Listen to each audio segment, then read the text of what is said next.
শান্তি মিশনে 8 দিনের মাথায় সন্ত্রাসী হামলায় প্রাণ গেল মাসুদ রানার। সুদানের আবেইতেই জাতিসংঘের শান্তিরক্ষা মিশনে নিয়োজিত বাংলাদেশ সেনাবাহিনীর 6 শান্তিরক্ষী নিহত হয়েছেন। এর মধ্যে শান্তিরক্ষা মিশনের এক সদস্য মাসুদ রানার বাড়ি নাটোরের লালপুর উপজেলার বোয়ালিয়াপাড়া গ্রামে। শনিবার 13 ডিসেম্বর সন্ত্রাসীরা ইউএনও ঘাঁটি আক্রমণ করলে তারা নিহত হন। এছাড়া আরও 8 জন সদস্য আহত হয়েছেন এবং যুদ্ধ চলমান বলে জানিয়েছে আন্তর্জাতিক জনসংযোগ পরিদপ্তর আইএসপিআর।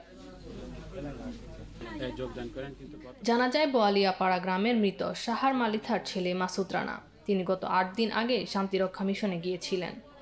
ফেসবুকে বাংলাদেশ সেনাবাহিনীর ভেরিফাইড পেজে একটি পোস্টে বলা হয়েছে, সুদানের আবেই এলাকায় অবস্থিত জাতিসংঘ শান্তিরক্ষা মিশনের একটি ঘাঁটিতে সন্ত্রাসীদের অতর্কিত আক্রমণে বাংলাদেশ সেনাবাহিনীর মোট 14 জন শান্তিরক্ষী হতাহত হয়েছেন। সর্বশেষ তথ্য অনুযায়ী এর মধ্যে 6 জন শান্তিরক্ষী নিহত এবং 8 জন শান্তিরক্ষী আহত হয়েছেন বলে এতে জানানো হয়েছে।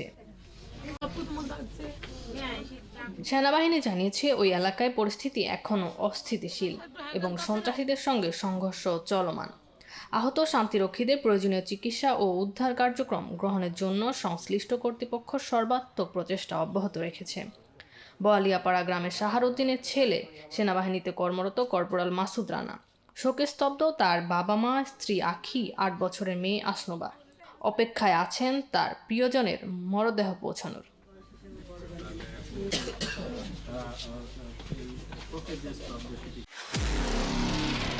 নিরপেক্ষ, সত্য প্রকাশে আপোষহীন।